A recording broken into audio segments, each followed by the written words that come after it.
Hi everyone, আমি বর্ষিতা। আমার নতুন একটি ভিডিওতে তোমাদের অনেক অনেক স্বাগত জানাই। সেদিন ছিল একটা অন্নপ্রাশনের নিমন্ত্রণ। হঠাৎ মাঝ রাস্তায় গিয়ে আমার তো মনে হলো আমি তো ব্লগ স্টার্ট করিনি, তাই ব্লগটা স্টার্ট করে দিলাম। আসলে আমরা সেদিনকে যাচ্ছিলাম কৃষ্ণনগরে একটা অনুষ্ঠান বাড়িতে।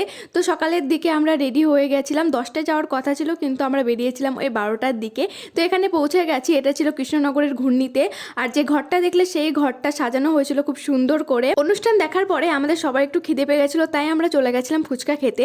আমার মনটা অনেক দিন ধরেই ফুচকা ফুচকা করছিল, আর এখানে ফুচকা দেখে তো আমি আর লোভ সামলাতে পারলাম না। আর ফুচকাটা বেশ সুন্দর করেছিল।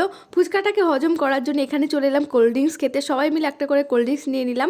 কোল্ড ড্রিঙ্কস খাওয়ার পরে আমরা জায়গাটা ঘুরে দেখলাম। জায়গাটা বিশাল বড় ছিল আর অনেক সুন্দর ছিল। অনেক ফুল টুল গাছ দিয়ে সাজানো ছিল। আমার তো ভিডিও করার জন্য একদম পারফেক্ট জায়গা। তো আমি অনেক ভিডিও টিডিও করলাম। আর এখানে একটা দোলনা ছিল, তো আমি ভেবেছিলাম প্রথমে দোলনাটা তো দুলবে, কিন্তু ফুল দিয়ে এমনভাবে সাজানো যে দোলনাটা কিছুতেই দুলছিল না। তো যাই হোক, ওই কিছুটা বসে ছবি টবি তুললাম। তারপরে চলে গিয়েছিলাম একদম মেন কোর্সে। তখন প্রায় অনেকটা দুপুর হয়ে গেছিলো। মেন কোর্সে প্রচুর খাবার দাবার ছিল, আর খাবার দাবারগুলো ভীষণই সুন্দর ছিল। তো সবাই মিলে আমরা খাবার খেয়ে নিলাম। আর আমার সব থেকে ফেভারিট ছিল এই ম্যাগি মালাটা। তারপরে আইসক্রিমটা নিয়ে বাইরে চলে এসেছি। সবাই মিলে বসে বসে অনুষ্ঠান দেখছিলাম।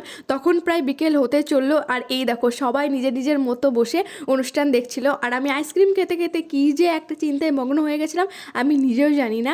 যাই হোক, আর তোমাদের তো দেখাতেই ভুলে গেছি কার অন্নপ্রাশন কী বৃত্তান্ত। এই যে এই দিদিটা, মানে এই দিদিটার নাম শিউলি দিদি, তারই ছেলে অন্নপ্রাশন। তার ছেলের নাম হচ্ছে গৌরিক। ও ওই দিনকে এত ব্যস্ত ছিল যে ওদের সাথে ভিডিও টিডিও নিতে আমি একদমই ভুলে গেছি। তারপরে ব্যান্ড পার্টিরা বাজনা বাজাচ্ছিল, আর এখানে দেখছি কেউ নাচছে না, তাই আমি একটু আড়ালে নেচে নিলাম যাওয়ার সময়।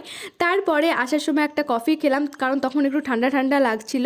এবার বাড়ি যাব। এই গাছগুলো দেখেছো? দেখে মনে হচ্ছে সোফার মতো। এই দেখো, অনেকটা রাত হয়ে গেছে। তবে বাড়ি যাওয়ার আগে ওই শিউলি দিতে বাড়িতে এসেছিলাম। ওদের বাড়িতেও একটা ছোট্ট গপু রয়েছে। গপুটাকে দেখে আমরা বেরিয়ে এলাম। করিমপুরে এসে খিদে পেয়ে গেছিলো, তারপরে আমরা চাউমিন খেলাম। এটা ছিল আজকের ব্লগ। দেখা হচ্ছে পরের ভিডিওতে। বা